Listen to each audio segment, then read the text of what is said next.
Hi hello ನಮಸ್ಕಾರ. ನನ್ನ ಹೆಸರು ರಕ್ಷಿತಾ. ಸೊ ನಾನಿದ್ದೀನಿ ನೇಚರ್ ಕ್ರಿಯೇಷನ್ಸ್ ಯೂಟ್ಯೂಬ್ ಚಾನಲಲ್ಲಿ. ಸೊ ಇವತ್ತು ನಮ್ಮ ಜೊತೆ ಇದ್ದಾರೆ ದ ಕ್ಯೂಟೆಸ್ಟ್ ಆರ್ಟಿಸ್ಟ್ ಸೀತಾರಾಮ ಕಲ್ಯಾಣದ ಸಿಹಿ. Hello Sihi. Hi, how are you? I am fine. ಈಗ ಎಲ್ಲಿ ಬಂದಿದ್ದೀರಾ ಅಂತ ಗೊತ್ತಾ ನಿಮಗೆ? Nature creation office. ಸೊ ನಿಮಗೆ ನೇಚರ್ ಕ್ರಿಯೇಷನ್ಸ್ ಬಗ್ಗೆ ಏನು ಗೊತ್ತು? ಇಲ್ಲಿ ಮಾಡಲಿಂಗ್, ಆ್ಯಕ್ಟಿಂಗ್, ಹಾಗೆ ಮಾಡಲಿಂಗ್, ಫೋಟೋಗ್ರಾಫರ್, ಡ್ಯಾನ್ಸಿಂಗ್, ಸಿಂಗಿಂಗ್ ಎಲ್ಲ ನಡೆಯುತ್ತೆ. ಸೊ ಓಕೆ, ನೀವು ಸೀತಾರಾಮ ಕಲ್ಯಾಣದಲ್ಲಿ ಆ್ಯಕ್ಟ್ ಮಾಡ್ತಾ ಇದ್ದೀರಲ್ವಾ? ಸೊ ನೀವು ಅದ್ರ ಬಗ್ಗೆ ಹೇಳ್ಬೋದಲ್ವಾ? ಎಸ್. ಸೊ ಸೀತಾರಾಮ ಕಲ್ಯಾಣ ನೀವು ಆ ಸೀರಿಯಲ್? ನಾನು ಫಸ್ಟ್ ಡ್ರಾಮಾ ಜೂನಿಯರ್ಸಲ್ಲಿದ್ದೆ. ಅಂದರೆ ನನಗೆ ಈ ಥರ ಅನಿಸ್ಲಿಲ್ಲ ನಾನು ಡ್ರಾಮಾ ಜೂನಿಯರ್ಸ್ಗೆ ಹೋಗ್ತೀನಿ ಅಂತ. ನಾನು ಮನೆಯಲ್ಲೇ ಆ್ಯಕ್ಟಿಂಗ್ ಕಲ್ತ್ಕೊಳ್ತಾ ಇದ್ದೆ. ಆಮೇಲೆ ನಮ್ಮ ಅಂಕಲ್ ಬಂದರು. ಅವ್ರು ನನಗೆ ಇಂಥ ಮುಂದೆ ನಡೆಸಿದ್ರು, ಹೆಂಗೆ ನಡಿಬೇಕು, ನೀನು ಇಷ್ಟು ದೊಡ್ಡ ಆರ್ಟಿಸ್ಟ್ ಆಗಬೇಕು ಅಂತ. ಓಕೆ, ನೀನು ಸೀತಾರಾಮ ಕಲ್ಯಾಣ ಸೆಟ್ ಬಗ್ಗೆ ಹೇಳ್ಬೋದಾ? ಸೊ ಯಾರ್ಯಾರಿದ್ದಾರೆ ನಿಮ್ಮ ಸೆಟ್ಟಲ್ಲಿ ಅಂತ? ಓಕೆ, ವೈಷ್ಣವಿ, ಸೀತಮ್ಮ, ರಾಮ್, ನನ್ನ ಫ್ರೆಂಡ್ ಗಗನ್ ಸರ್, ಮತ್ತು ಪ್ರಿಯಾ. ಅವ್ರ ರಿಯಲ್ ನೇಮು ಪ್ರಿಯಾನೇ, ಮೇಘ್ನಾ ಅಥವಾ ಪ್ರಿಯಾ. ಅವ್ರ ರಿಯಲ್ ನೇಮ್ ಪ್ರೀ, ನನ್ನ ಕ್ಯೂಟ್ನೆಸ್ಸಿಂದ ಪ್ರೀ ಅಂತ ಕರಿತೀನಿ. ಅಶೋಕ್ ಸರ್, ಅವ್ರನ್ನ ಆಶು ಅಂಕಲ್ ಅಂತ ಕರಿತೀನಿ. ಅವ್ರ ರಿಯಲ್ ಹೆಸರು ಅಶೋಕೆ. ಓಕೆ, ದೆನ್ ಭಾರ್ಗವಿ ಚಿಕ್ಕಿ, ಪೂಜಾ ಮ್ಯಾಮ್, ಮತ್ತು ಸಾಧನಾ ಚಿಕ್ಕಿ, ವಿಶ್ವ ಚಿಕ್ಕಪ್ಪ ಎಲ್ಲರೂ ಇರ್ತಾರೆ. ನಮ್ಮ ಮೇನ್ ಮಧು ಸರ್ ಡೈರೆಕ್ಟರ್ ಸರ್, ಮತ್ತು ಕ್ಯಾಮ್ರಾಮನ್ ಸರ್ ರವಿ ಸರ್. ಮತ್ತು ನಾನು ಹೇಳಬೇಕಂದ್ರೆ ಇದು ನೋಡಿ, ನಾನು ರವಿ ಸರ್ ಹೀರೋಯಿನ್ ಆದೆ. ರವಿ ಸರ್ ಹೀರೋಯಿನ್ ಆದಮೇಲೆ ಅವ್ರು ಒಂದೇ ಒಂದು ಮಾತು ಹೇಳಿದರು, ನಾನು ಹೀರೋಯಿನ್ ಆಗ್ತೀನಿ ಅಂತ. ಅವ್ರ ಮಾತು ನಿಜ. ಓಕೆ, ನಿಮಗೆ ಅಂದರೆ ಇಷ್ಟ ಅಲ್ವಾ? ಸೊ ಅವ್ರ ಬಗ್ಗೆ ಒಂದು ಎರಡು ಮಾತು ಹೇಳ್ತೀಯಾ? ಏನಿಲ್ಲ, ಆ ಥರ ಹೇಳೋದು ಏನಿಲ್ಲ. ಅವತ್ತು ನಾನು ಆಡಿಷನ್ಗೆ ಹೋದೆ. ಆವತ್ತಿಂದ ಸೆಲೆಕ್ಟ್ ಆಗಲಿಲ್ಲ.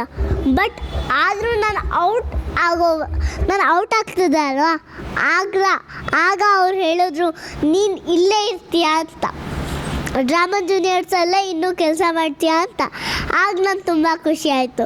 ಮೊದಲು ಔಟ್ ಮಾಡೋಕ್ಕೆ ಬಂದಿದ್ರಲ್ವ ಎಲ್ಲರೂ, ನನ್ನನ್ನು ಕರೆದ್ರು. ನನಗೆ ಹೆದರಿಕೆ ಆಯಿತು.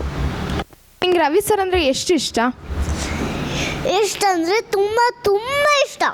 ಸೊ ಇವಾಗ ನೀನು ಸಿಹಿ ಅಂತ ಎಲ್ಲರಿಗೂ ನೋಟಿಫೈ ಆಗಿದೆಯಾ? ಸೊ ನಿನ್ನ ರಿಯಲ್ ನೇಮ್ ಹೇಳಲ್ವಾ ಯಾರಿಗೂ?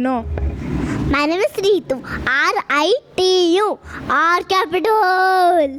Okay, nice. ನಿನಗೆ ಇಂಡಸ್ಟ್ರಿಗೆ ಬರಬೇಕಂತ ಏನಕ್ಕೆ ಅನ್ನಿಸ್ತು? ನಾನು ಊರಲ್ಲಿದ್ದೆ. ಬಟ್ ನಾನು ಇಲ್ಲಿವರೆಗೂ ನೇಪಾಳಲ್ಲಿ ಹುಟ್ಟಿದ್ದು. ಬಟ್ ನನಗೆ ಈ ಥರ ಕನ್ನಡ ಹೇಗೆ ಬಂತು ಅಂದರೆ, ನಾನು ಮೈಸೂರಲ್ಲಿದ್ದೆ ಮೊದಲು. ನೇಪಾಳ ನಾನು ನೋಡೇ ಇಲ್ಲ, ನನ್ನ ಊರು.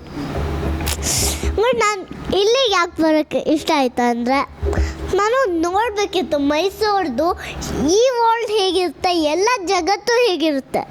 ಮೈಸೂರು ಮಾತ್ರ ನೋಡ್ಬೋದು, ನಮ್ಮ ಊರು ಮಾತ್ರ ನೋಡ್ಬೋದಾ? ಎಲ್ಲ ಜಗತ್ತು ನೋಡೋಕ್ಕಾಗಲ್ವಾ? ಆಗುತ್ತೆ, ಅದಕ್ಕೆ. Okay, nice. ಇನ್ನೂ ಏನಾದರೂ ಹೇಳೋದಿದೆಯಾ ಇಂಡಸ್ಟ್ರಿ ಬಗ್ಗೆ? ಇಂಡಸ್ಟ್ರಿ ಬಗ್ಗೆ ಅದು ಏನು ಹೇಳೋಕ್ಕೆ ಇಷ್ಟ ಇಲ್ಲ. ಬಟ್ ನನಗೆ ಈ ಇಂಡಸ್ಟ್ರಿ ಅಂದರೆ ತುಂಬ ಇಷ್ಟ ಆಯಿತು. ಮತ್ತು ನೇಪಾಳ್ಗೆ ಹೋಗೋ ನನ್ನ ಪ್ಲ್ಯಾನೇ ಇಲ್ಲ, ನನ್ನ ಇಷ್ಟನೇ ಇಲ್ಲ ನೇಪಾಳ್ಗೆ ಹೋಗೋ. ನಿಂಗೊಂದು ಕ್ವೆಶನ್ ಕೇಳ್ತೀನಿ, ಈಗ ಆನ್ಸರ್ ಮಾಡ್ತೀಯಾ? ಹಾಂ. ಓಕೆ, ನಿಮ್ಮ ಮಮ್ಮಿ ಬಗ್ಗೆ ಹೇಳ್ತೀಯಾ? ನಿಮ್ಮ ಮಮ್ಮಿ ನಿಂಗೆ ಎಷ್ಟು ಸಪೋರ್ಟ್ ಮಾಡ್ತಿದ್ದಾರೆ ನೀನು ಆ್ಯಕ್ಟಿಂಗ್ ಫೀಲ್ಡಲ್ಲಿ ಅಂತ? ಮನೆಯಲ್ಲೂ ತುಂಬ ಸಪೋರ್ಟ್ ಮಾಡ್ತಾರೆ. ಅವ್ರು ಕನ್ನಡ ಬರೋಲ್ಲ ಅಂದರು, ನನಗೇನಾದರೂ ಬುಕ್ಕಲ್ಲಿ ಏನು ಅಕ್ಷರ ಬರೋಲ್ಲ ಅದನ್ನು ಅವರು ಹಿಂದಿ ಬುಕ್ಕನ್ನ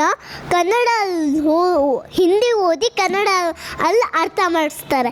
ಅಷ್ಟೊಂದು ಹೆಲ್ಪ್ ಇದೆ. ಆ್ಯಕ್ಟಿಂಗು ಅಷ್ಟೇ ಅಷ್ಟೊಂದು ಹೆಲ್ಪ್ ಇದೆ. ಕಾಸ್ಟ್ಯೂಮ್ ಚೇಂಜ್ ಆಗಲಿ ಏನೇ ಆಗಲಿ ಅವ್ರು ನನಗೋಸ್ಕರ ಅಲ್ಲ, ನಮ್ಮ ಅಣ್ಣನಿಗೋಸ್ಕರ ನನಗೋಸ್ಕರ ಏನು ಬೇಕಾದರೂ ಮಾಡ್ಬೋದು. ಓಕೆ, ನಿನಗೆ ಮಮ್ಮಿ ಅಂದರೆ ಎಷ್ಟು ಇಷ್ಟ? ಅಮ್ಮ ಅಂದರೆ ತುಂಬ ತುಂಬ ತುಂಬ ಇಷ್ಟ. ಸೊ ಮಮ್ಮಿ ನಿನ್ಗೆ ಇಷ್ಟೊಂದೆಲ್ಲ ಕಷ್ಟಪಟ್ಟು ನಿನ್ನ ಬೆಳೆಸ್ತಾ ಇದ್ದಾರಲ್ವ? ಸೊ ನಿನ್ನ ಮಮ್ಮಿಗೆ ಏನು ಹೇಳೋಕ್ಕೆ ಇಷ್ಟಪಡ್ತೀಯಾ?